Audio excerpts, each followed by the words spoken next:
Yo, what is up guys? Ethan here back in another video, and today we're getting straight into team rankings, as today we're going to be doing the Pac-12.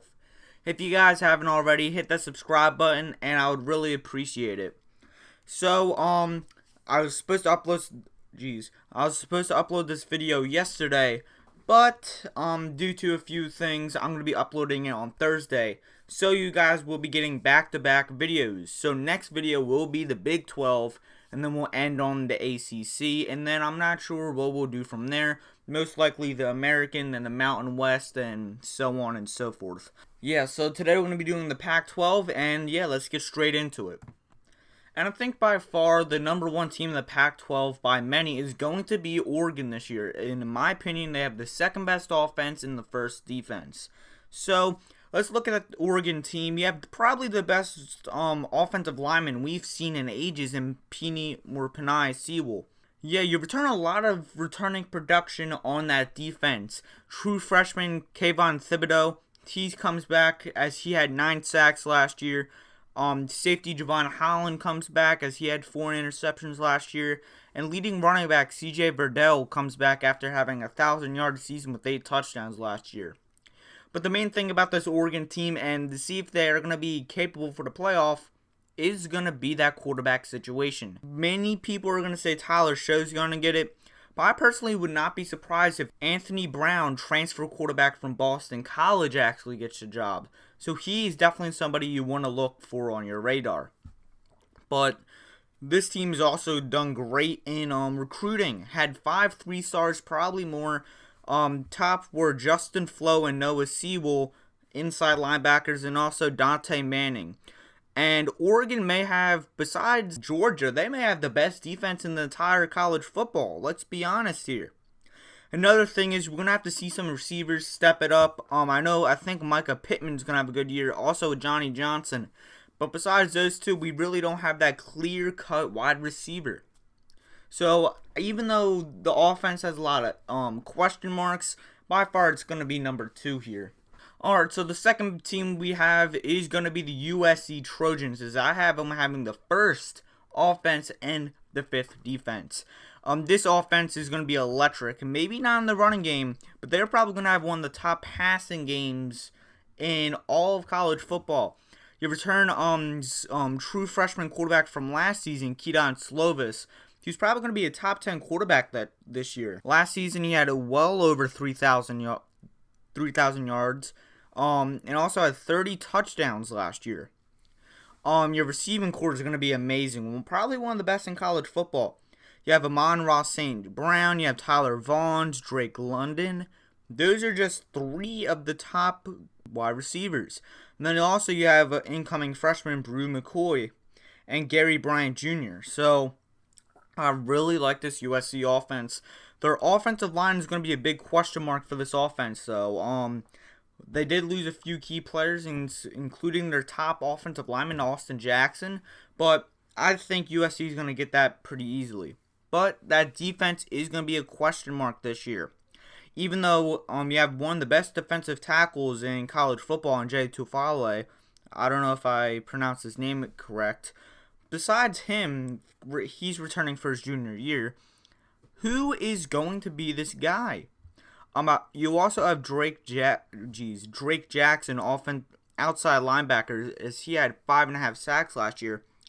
But they do not have a clear-cut second option for that defensive side. So defense is probably going to be keeping USC back. I don't see them making the playoffs, but they can definitely win the Pac-12. And number 3, we have the Arizona State Sun Devils. And I am a huge believer in this team for this upcoming year.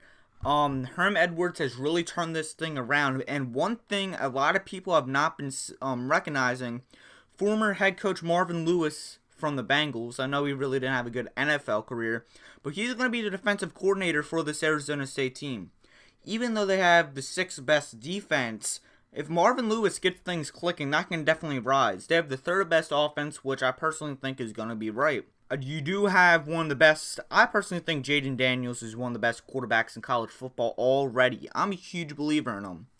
Last year, his true freshman year, he had a little under 3,000 yards and also 17 touchdowns. But this man's going to only improve for this Arizona State team, and like I said, I'm a huge believer. A few things to recognize: even though you have Marvin Lewis as your defensive coordinator, that defense is going to be a little iffy this year. Also, you're going to have to find a new number 1 option at receiver. Even though Frank Darby returns this year as for his senior year, your top receiver in Brandon Ayuk is now in the NFL for the 49ers. So, besides Darby, you're going to need to find another guy to pair up with Darby to get Jaden Daniels' passing game going.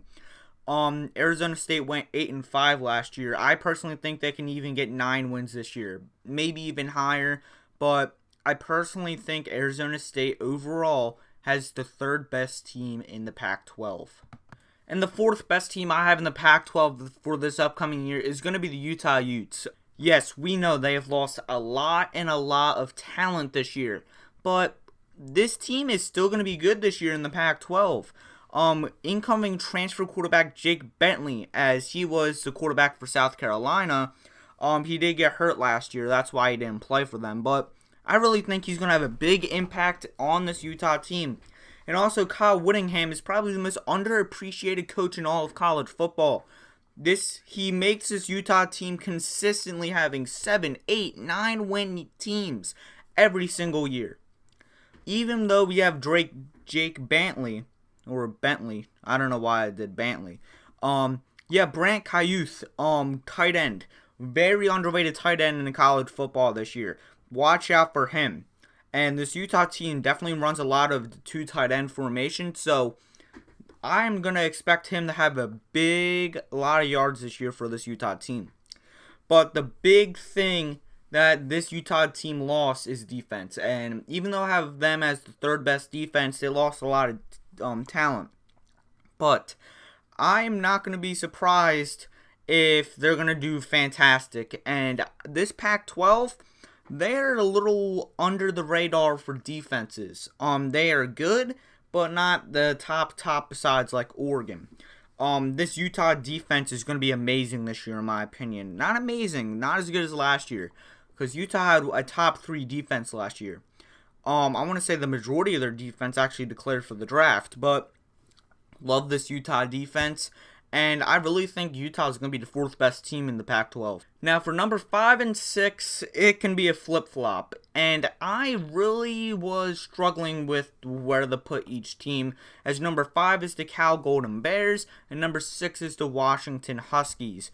But personally, I did decide to go with Cal at number 5, only because I really don't know why. Even though I'm not a big Washington fan, maybe it's a little biased there, I think California overall is going to have a better record.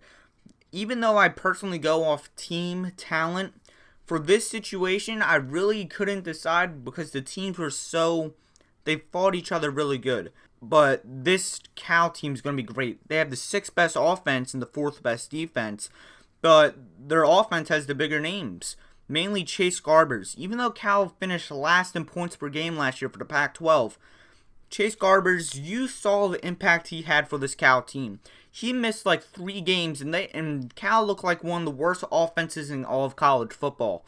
But once he is at that quarterback spot, that Cal offense is actually really good, even though they don't put up the points. I'm a really high believer in Garbers this year. Even though he didn't reach 2,000 yards, he has a huge impact on this team. And even though Cal did lose their best player last year in Ashton Davis, this defense is well-rounded, and that's why I ranked them at number 4. This Cal team is going to be good, but on the opposite hand, you have the Washington Huskies. So this team, they have the 2nd best defense. Their defense is going to be amazing this year. But that offense is the key thing on why I ranked Washington under Cal. They've lost a lot of starters. Jimmy Lake comes in as the head coach. And even though I do think Jimmy Lake's going to be a really good head coach for this team, I think it's going to take a year or 2 for this Washington team to keep up, I would say, for the offense. He lost a lot on that offensive side, including Georgia transfer quarterback Jacob Eason. So your quarterback situation is iffy. I'm not a big believer in Jacob Sermon, as he's the projected quarterback going into this year. But you always have a good running game, but that you also do fantastic in recruiting. You did get a 5-star outside linebacker in Savall Smalls. So, and he's also on the defense, as we're going to get to that real quick. You have a fantastic defense, and that is mainly because you have Elijah Molden, one of the top 5 corners in college football. He mainly plays in the nickel slot, but he can probably also go outside and play safety as well.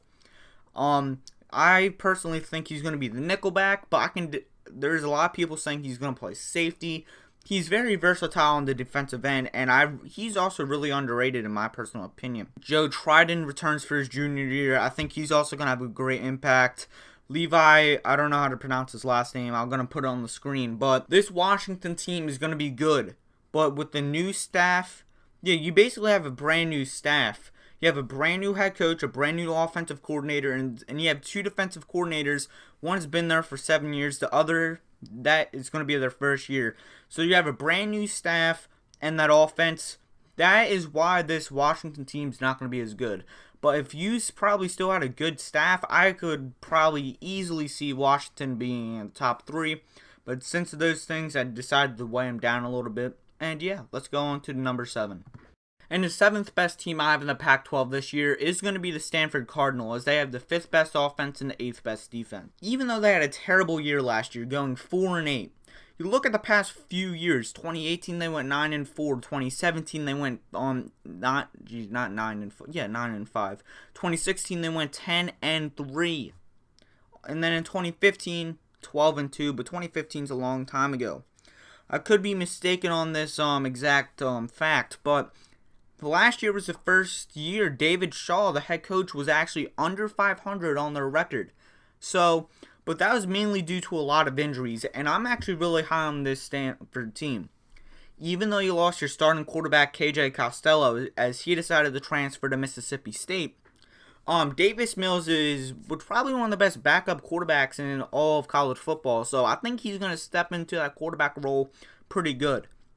But your offensive line has always been great, as you probably have a top 5 lineman, tackle, in Walker Little, as he's probably going to be a first-round pick in this upcoming draft, as he decided to return for his senior year.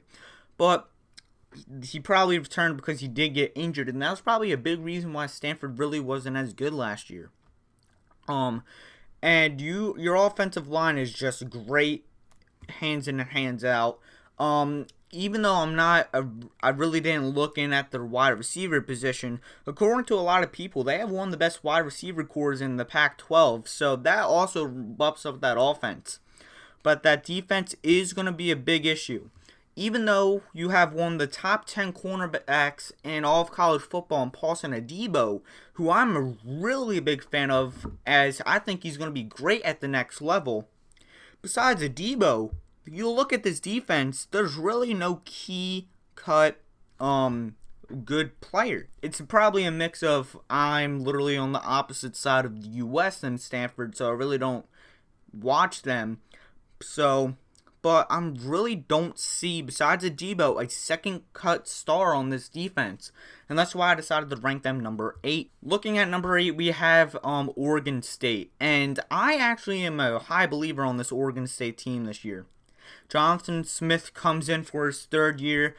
His first year they went 2-10. Last year they went 5-7. I personally think Oregon State's going to make a bowl game this year. That's mainly going to be because of their defense, and they have the number 7 defense. And I am actually a huge believer in this defense, mainly because of edge rusher Hamilcar Rashed Jr. 14.5 sacks last year. Rashed is probably the most under-the-radar star in all of college football, mainly because he plays for Oregon State. I personally think if Rashed transferred to a juggernaut like in Alabama, Georgia, he's probably going to have 8 or 7 sacks. So I really am a big believer on this guy right here, and that's probably why the defense is so high. So you look at this, also the defense, very well-rounded as well. That safety position, it's going to be a little iffy, as you are going to be starting freshman Akil Arnold there, so my bad. So that safety position is going to be a little iffy. The offense, it's going to be 9. It's not going to be below 9 because I don't think they're that bad, but they're definitely going to have to get a few things working there. Mainly because you have a superstar running back in Jameer Jefferson. Great running back. He played like 5 games and almost hit 1,000 yards. If you didn't watch my top 5 most underrated players video, go watch it. He's in there. And I talked about how big I'm a fan of that player right there. And he's probably the main reason why Oregon State's offense is actually this high. Tristan Gebba, I'm not sure how well he's going to perform. I really didn't watch him last year. You did lose Jake Luton, as he's the quarterback for the Jaguars, if I'm not mistaken. But yeah, you also lost your top wide receiver and Isaiah Hodgins. But so yeah, you lost a key ton of pieces on that offense. But still, I really like this Oregon State team this year. Number 9, we have Washington State, and they're probably wondering, where is UCLA? I'm not high on UCLA this year, but we'll get to them. But here I have Washington State. I think after Oregon State, that's going to be the cutoff on the bowl teams. I personally think Oregon State has a higher chance of making a bowl game than Stanford, mainly because of the schedule. But this is probably the cutoff. I think Washington State's going to probably go around 5-7 this year. Main thing about this Washington State team is 2 things. You lost your great quarterback in Anthony Gordon, and bigger thing, you lost your head coach in Mike Leach as he decided to leave to go to Mississippi State. So this Washington State team has a brand new everything for the staff. A brand new head coach, 2 brand new offensive coordinators, and also a brand new defensive coordinator. So a lot of things to look out for this Washington State team. Cameron Copper, he's going to be your new quarterback this year. I'm really not sure how he's going to play. You also have a really underrated running back in Max Borghi. He is a great receiving back, and he's probably going to be the key thing for that offense, and that's why they're number 8. But their defense, I'll be honest, I do not know anybody on this defense, and so they have the 11th best defense. They're probably going to be one of the worst defenses in all of college football this year. So, yeah, let's go on to number 10. At the number 10 spot, I have Colorado. And even though everyone's saying Colorado and Arizona is going to be the top 2 worst, I actually had a tough decision figuring out that 10 and 11 spot. Because personally, I think Arizona is the worst team in the Pac-12. And I ended up going with UCLA at 11 and Colorado at 10, mainly because of Colorado's defense. Mainly because of one individual player, defensive end Mustafa Johnson. If Colorado didn't have him, Colorado was probably 11, maybe even 12. I am a big fan of Mustafa Johnson this year, as he's probably going to have a great year this year. But this is going to be the 3rd straight year Colorado has a new head coach, as this year it's going to be Carl Dorrell. So even though Tyson Summers returns for his 2nd year, you have a brand new offensive coordinator as well. So that offense is going to be dead last in the Pac-12 in my opinion. But I do like what Summers is doing for that Colorado defense, so I ended up going Colorado at number 9 for the defense. UCLA at 11. This is probably a shocker to a lot of football fans. I am not a big fan of UCLA at all this year. Everyone's saying this is going to be the year they have to make a bowl game. I think they're going to go either 4-8 or 5-7. Not a big fan. I'm not a believer in Chip Kelly at all, by the way. Besides Dorian Thompson-Robinson, who Chip Kelly has not involved as much and probably is overrated, he's probably the only clear-cut player that's good on this UCLA team. Maybe Ethan's good. I personally think he's overrated. Darnay Holmes, probably the best player on the team last year, got drafted to the Giants in the NFL draft, so now he's gone. So even though that defense is 10, that offense, even though the offense has the best player, it's not going to be as good this year. I'm not a believer in this UCLA team. With the mix of I think they're going to underperform, and also in the mix of their schedule, I had UCLA at 11. I can also even make a case at UCLA at 12, but I don't believe UCLA is that bad as Arizona. Kevin Sumlin, I'm surprised you're not fired yet. I'll be 100% honest. You basically got a star in Khalil Tate and underutilized him. I know Tate got, he's now gone and he had injury issues, but still, you did not perform, what his expectations were. I know that's a mix of on his end and all, but Sumlin, you really haven't been good with head coaches, I think, since Johnny Manziel. Could be wrong about that. But Grant Gunnell, you got to do something with this sophomore. He was actually really good and really impressive in his first year. Since Sumlin's got there, 5-7, then 4-8. I think this offense is only 10 because Grant Gunnell. I'll probably rank them at 11 if it wasn't for him. I'm really like Gunnell, but besides that, I really don't see who the best player on that offense is. And I think by far you have one of the worst defenses in the Pac-12. You were in the bottom 5 last year, and it's probably going to be even worse than this year. So that is my Pac-12 team rankings, and I know everyone's going to complain about UCLA, but in the comment section below, which one do you think is going to be the one that's going to overachieve this year? So, yeah, in the comment section below, I don't know, just type anything, I'll probably respond. Next video will be tomorrow as we do the Big 12, and then we'll do the ACC.